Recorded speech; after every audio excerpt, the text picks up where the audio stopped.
നമസ്കാരം, എല്ലാവർക്കും സ്വാഗതം. നിങ്ങളുടെ കയ്യിൽ ലോകത്തിലെ ഏറ്റവും മികച്ച ഒരു പ്രോഡക്റ്റ് ഉണ്ടെന്ന് വെറുതെ ഒന്ന് ആലോചിച്ചു നോക്കൂ. പക്ഷെ അത് വാങ്ങേണ്ട ആളുകളിലേക്ക് എത്തുന്നില്ലെങ്കിൽ പിന്നതുകൊണ്ട് എന്താ കാര്യമല്ലേ? ഇന്ന് നമ്മൾ സംസാരിക്കാൻ പോകുന്നത് ആ ഏറ്റവും പ്രധാനപ്പെട്ട യാത്രയെക്കുറിച്ചാണ്.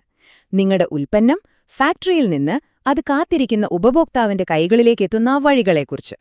ശരി, അപ്പൊ നമുക്ക് കാര്യത്തിലേക്ക് കടക്കാം. നിങ്ങളൊരു ഗംഭീര പ്രോഡക്റ്റ് ഉണ്ടാക്കി, ഒരുപാട് കഷ്ടപ്പെട്ട് അതിനെ ഏറ്റവും മികച്ചതാക്കി നിങ്ങൾ മാറ്റി. പക്ഷേ ഇനി എന്ത്? ആ ഒരു ചോദ്യം വളരെ വലുതാണ്. നിങ്ങളുടെ ആ കിടിലൻ ഉൽപ്പന്നവും അത് വാങ്ങാൻ തയ്യാറായി നിൽക്കുന്ന ആളുകളും തമ്മിൽ ഒരു വലിയ വിടവുണ്ട്. ആ വിടവ് നമ്മളെങ്ങനെ നികത്തും? അതാണ് നമ്മൾ നേരിടുന്ന ഏറ്റവും വലിയ വെല്ലുവിളി. അപ്പോ ഇവിടെയാണ് നമ്മൾ ഡെലിവറിയിലെ പ്രതിസന്ധി എന്ന് പറയുന്നൊരു കാര്യത്തിലേക്ക് വരുന്നത്. പലരും വിചാരിച്ചിരിക്കുന്നത് എന്താന്ന് വെച്ചാൽ ഇതൊരു സാധനം ഒരിടത്തുനിന്ന് വേറൊരിടത്തേക്ക് എത്തിക്കുന്നൊരു പരിപാടി മാത്രമാണെന്നാണ്. പക്ഷെ സത്യം അതല്ല. ഇതൊരു വെറും ലോജിസ്റ്റിക്സ് അല്ല. ഇത് നിങ്ങളുടെ ബിസിനസ്സിനെ ജയിപ്പിക്കാനും തോൽപ്പിക്കാനും കഴിവുള്ളൊരു സ്ട്രാറ്റജിയാണ്. എന്തുകൊണ്ടാണിത് ഇത്രയും പ്രധാനപ്പെട്ടതാകുന്നത് എന്ന് നമുക്ക് നോക്കാം. അപ്പോ എന്തായിരിക്കണം നമ്മുടെ പ്രധാന ലക്ഷ്യം? ഒറ്റവാക്കിൽ പറഞ്ഞാൽ എഫിഷ്യൻസി, അതായത് കാര്യക്ഷമത. അത് ലോജിസ്റ്റിക്സിലായാലും ശരി, വിൽപ്പനയിലായാലും ശരി, ഉപഭോക്താക്കളിലേക്ക് എത്തുന്ന എല്ലാ വഴികളിലും ഈ കാര്യക്ഷമത വേണം. കാരണം അവസാനം കളി മുഴുവൻ വന്നു നിൽക്കുന്നത് ഈ ഒറ്റ ചോദ്യത്തിലാണ്: ശരിയായ ഉൽപ്പന്നം ശരിയായ ഉപഭോക്താവിന് ശരിയായ സമയത്തെത്തിക്കാൻ നിങ്ങൾക്ക് പറ്റിയോ? ഇത് കൃത്യമായി ചെയ്യാൻ പറ്റിയാൽ നിങ്ങൾ കളി ജയിച്ചു. ഓക്കേ, അപ്പോൾ നമുക്ക് ആ യാത്ര അങ്ങ് തുടങ്ങാല്ലേ? നിങ്ങളുടെ പ്രോഡക്റ്റ് ഒരു യാത്രക്കാരനാണെന്ന് വിചാരിക്കുക. അതിന്റെ ലക്ഷ്യസ്ഥാനം കസ്റ്റമറുടെ കൈകളാണ്. അവിടേക്കെത്താൻ ഒരുപാട് വഴികളുണ്ട്. ചില വഴികൾ സൂപ്പർ ഫാസ്റ്റ് ഹൈവേകളായിരിക്കും, മറ്റു ചിലത് ചിലവ് കുറഞ്ഞ നാട്ടിൻപുറത്തെ റോഡുകൾ പോലെയും. ഓരോ വഴിക്കും അതിൻ്റേതായ ഗുണങ്ങളും ദോഷങ്ങളുമുണ്ട്. നമുക്ക് ഈ വഴികളൊക്കെ ഒന്ന് കേറിയിറങ്ങി നോക്കാം. ഇപ്പൊ നോക്കൂ, ഒരു സൈഡില് നമ്മുടെ സാധാരണ കടകൾ. അവിടെ ആളുകളുമായി നേരിട്ട് സംസാരിക്കാം, ഒരു കണക്ഷൻ ഉണ്ടാക്കാം, ഒരു നല്ല അനുഭവം കൊടുക്കാം. പക്ഷെ പ്രശ്നം എന്താ? ഭയങ്കര ചെലവാണ്. ഇനി മറുഭാഗത്ത് നിങ്ങളുടെ സ്വന്തം വെബ്സൈറ്റ്. കൊള്ളാം, ലോകം മുഴുവൻ നിങ്ങളുടെ മാർക്കറ്റാണ്. പക്ഷെ ആ ഓൺലൈൻ ലോകത്തിലെ ബഹളത്തില് നിങ്ങളെ ആരെങ്കിലും ശ്രദ്ധിക്കോ? കണ്ടില്ലേ, സംഭവം അത്ര എളുപ്പമുള്ളൊരു തീരുമാനമല്ല. ഈ ടേബിളിലേക്കൊന്ന് നോക്കിക്കേ. ഇവിടെ 6 പ്രധാന വഴികളാണ് കാണിച്ചിരിക്കുന്നത്. നമുക്ക് 2 ഉദാഹരണങ്ങൾ എടുക്കാം. ഏറ്റവും താഴെയുള്ള ഹോൾസെയിൽ. നിങ്ങൾക്ക് ഒറ്റയടിക്ക് ഒരുപാട് സാധനങ്ങൾ വിൽക്കാൻ പറ്റും. പക്ഷേ കിട്ടുന്ന ലാഭത്തിന്റെ സിംഹഭാഗവും ഇടനിലക്കാർ കൊണ്ടുപോകും. ഇനി നേരെ തിരിച്ചൊന്നാലോചിച്ചു നോക്കൂ, ഡയറക്റ്റ് സെയിൽസ്. ഇവിടെ ലാഭം മുഴുവൻ നിങ്ങളുടെ പോക്കറ്റിൽ, ബ്രാൻഡിന്റെ കൺട്രോളും ഫുൾ നിങ്ങളുടെ കയ്യിൽ. പക്ഷേ അതിന് വലിയൊരു സെയിൽസ് ടീമിനെ തന്നെ ഉണ്ടാക്കിയെടുക്കണം. അതായത് ഓരോ ബിസിനസ്സിനും ഇതിന്റെ ഉത്തരം വേറെ വേറെയായിരിക്കും. ഇത്രയധികം ഓപ്ഷനുകൾ കാണുമ്പോൾ ആർക്കായാലും ഒരു കൺഫ്യൂഷൻ വരും, അല്ലേ? വഴി തെറ്റിപ്പോകാൻ നല്ല സാധ്യതയുണ്ട്. അപ്പൊ നമുക്കെന്താ വേണ്ടത്? ഒരു കോമ്പസ്. അതെ, നമ്മുടെ ബിസിനസ് എന്ന കപ്പലിനെ നേർവഴിക്ക് നയിക്കാൻ ഒരു കോമ്പസ് വേണം. അപ്പോ എന്തൊക്കെയാണ് ഈ കോമ്പസിലെ പ്രധാനപ്പെട്ട കാര്യങ്ങളെന്ന് നോക്കിയാലോ? ഇതാണ് നമ്മുടെ കോമ്പസ്. ഒരു വഴി തിരഞ്ഞെടുക്കുന്നതിന് മുൻപ് ഈ 5 ചോദ്യങ്ങൾ നിങ്ങൾ സ്വയം ചോദിക്കണം. 1. മാർക്കറ്റ് റീച്ച്, അതായത് എനിക്ക് എത്രത്തോളം ആളുകളിലേക്ക് എത്താൻ പറ്റും. 2.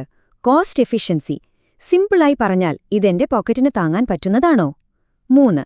ബ്രാൻഡിങ്ങിലുള്ള നിയന്ത്രണം, എന്റെ ബ്രാൻഡിന്റെ പൂർണ്ണ നിയന്ത്രണം എനിക്ക് വേണോ, അതോ മറ്റൊരാളെ ഏൽപ്പിക്കാൻ ഞാൻ തയ്യാറാണോ? 4. സ്പീഡ് ടു മാർക്കറ്റ്, എനിക്ക് എത്ര പെട്ടെന്ന് വിൽപ്പന തുടങ്ങണം. അവസാനമായി സ്കെയിലബിലിറ്റി, അതായത് ഭാവിയിൽ ബിസിനസ് വളരുമ്പോൾ ഈ വഴിയും കൂടെ വളരുമോ? ഈ ചാർട്ട് കണ്ടോ? ഇതൊരു കിടിലൻ ഉദാഹരണമാണ്. നിങ്ങളൊരു ലക്ഷറി ബ്രാൻഡാണെന്ന് വെക്കുക. ഒരു റോളെക്സ് വാച്ചൊക്കെ വിൽക്കുന്ന കമ്പനി. അവർക്ക് ഏറ്റവും പ്രധാനം എന്തായിരിക്കും? അവരുടെ ബ്രാൻഡ് നെയിം, അതിന്റെ വില, അല്ലേ? അതുകൊണ്ടാണ് ബ്രാൻഡിന്റെ കൺട്രോളിന് അവർ 50% വെയിറ്റേജ് കൊടുത്തിരിക്കുന്നത്. പക്ഷെ നിങ്ങൾ വിൽക്കുന്നതൊരു സാധാരണ സോപ്പാണെങ്കിലോ? നിങ്ങളുടെ പ്രയോറിറ്റികൾ ചിലപ്പോൾ നേരെ തിരിച്ചായിരിക്കും. ചെലവ് കുറിക്കുന്നതിനായിരിക്കും നിങ്ങൾ കൂടുതൽ പ്രാധാന്യം കൊടുക്കുക. അപ്പോൾ നിങ്ങളുടെ ബിസിനസിന്റെ ചാർട്ട് എങ്ങനെയായിരിക്കും? ഒന്നാലോചിച്ചു നോക്കും. ഓക്കെ, അപ്പൊ നമ്മൾ മാപ്പ് നോക്കി കോമ്പസ് ഒന്നിച്ച് നമ്മുടെ വഴി കണ്ടുപിടിച്ചു. പക്ഷെ വഴി കണ്ടുപിടിച്ചാൽ മാത്രം പോരല്ലോ, ആ വഴിയിലൂടെ യാത്ര തുടങ്ങണ്ടേ? പ്ലാനൊക്കെ പേപ്പറിലിരുന്നാ പോരാ, അത് പ്രാവർത്തികമാക്കണം. അപ്പോ അതെങ്ങനെ ചെയ്യുമെന്ന് നോക്കാം. ഇതൊരു സിമ്പിൾ 3 സ്റ്റെപ്പ് റോഡ് മാപ്പാണ്. ആദ്യത്തെ സ്റ്റെപ്പ് ഒരു വീട് പണിയുന്നത് പോലെയാണ്. ആദ്യം നല്ലൊരു ഫൗണ്ടേഷൻ ഇടണം. വെയർഹൌസ്, ഇൻവെന്ററി സിസ്റ്റം, പാർട്ട്ണർമാർ, ഇതൊക്കെയാണ് ആ ഫൗണ്ടേഷൻ. അതിനെ മുകളിലാണ് നമ്മൾ നമ്മുടെ കട പണിയുന്നത്. അതാണ് രണ്ടാമത്തെ സ്റ്റെപ്പ്, ലോഞ്ച്. കട തുറന്നുവെച്ചാൽ മാത്രം മതിയോ? പോരാ. കച്ചവടം നടക്കുന്നുണ്ടോ, ആളുകൾ വരുന്നുണ്ടോ എന്നൊക്കെ അറിയണ്ടേ? അതാണ് മൂന്നാമത്തെ സ്റ്റെപ്പ്. കിട്ടുന്ന ഡേറ്റ വെച്ച് കാര്യങ്ങൾ മെച്ചപ്പെടുത്തുക, കൂടുതൽ കസ്റ്റമേഴ്സിലേക്ക് എത്താൻ ശ്രമിക്കുക. അപ്പോ നമ്മൾ പോകുന്ന വഴി ശരിയാണോ? നമ്മുടെ സ്പീഡ് ഓക്കെ ആണോ? ഇതൊക്കെ എങ്ങനെ അറിയാൻ പറ്റും? എപ്പോഴും ഓർക്കുക, അളക്കാൻ കഴിയാത്തതൊന്നും നമുക്ക് മെച്ചപ്പെടുത്താൻ സാധിക്കില്ല. അതുകൊണ്ട് നമ്മുടെ ഈ യാത്ര എത്രത്തോളം വിജയകരമാണെന്ന് അളക്കാനുള്ള ചില വഴികൾ, അതാണ് നമ്മൾ ഇനി നോക്കാൻ പോകുന്നത്. ആദ്യത്തേത് ഏറ്റവും സിമ്പിളും ഏറ്റവും പ്രധാനപ്പെട്ടതുമാണ് പണം. അതായത് ഓരോ ചാനലിൽ നിന്നും നിങ്ങൾക്ക് എത്ര രൂപയുടെ കച്ചവടം കിട്ടി, ഓൺലൈനിൽ നിന്ന് എത്ര, ഓഫ്ലൈൻ കടയിൽ നിന്ന് എത്ര. ഇത് നിങ്ങളുടെ ഒരു ബേസിക് റിപ്പോർട്ട് കാർഡ് പോലെയാണ്. ഏത് വഴിയാണ് നിങ്ങൾക്ക് കൂടുതൽ പണം തരുന്നത് എന്ന് ഇത് കൃത്യമായി പറയും. അടുത്തത് വളരെ പ്രധാനപ്പെട്ട ഒരു കാര്യമാണ് കസ്റ്റമർ അക്വിസിഷൻ കോസ്റ്റ് അല്ലെങ്കിൽ CAC. സിമ്പിളായി പറഞ്ഞാൽ, ഒരു പുതിയ കസ്റ്റമറെ കിട്ടാൻ നിങ്ങൾക്ക് എത്ര രൂപ ചെലവായി.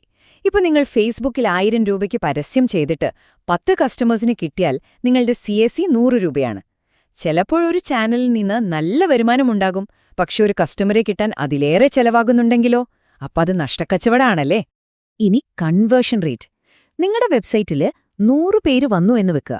അതില് 2 പേരാണ് സാധനം വാങ്ങിയതെങ്കിൽ നിങ്ങളുടെ കൺവേർഷൻ റേറ്റ് 2%.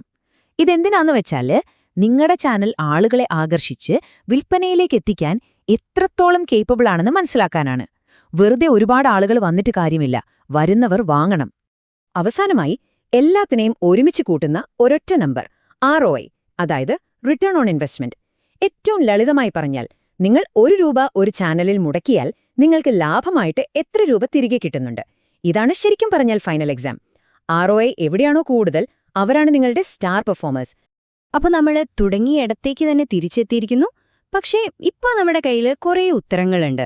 നിങ്ങളുടെ ബിസിനസ്സിന് വേണ്ടി എങ്ങനെ ചാനലുകൾ ഒരുമിപ്പിച്ച് കൂടുതൽ ആളുകളിലേക്ക് എത്താം, ചെലവ് കുറയ്ക്കാം, കസ്റ്റമേഴ്സിനെ ഹാപ്പിയാക്കാം. ഇതാണ് നിങ്ങൾ കണ്ടെത്തേണ്ട ഉത്തരം. ഇതിനെല്ലാവർക്കും ഒരുപോലെയുള്ളൊരു ഉത്തരമില്ല.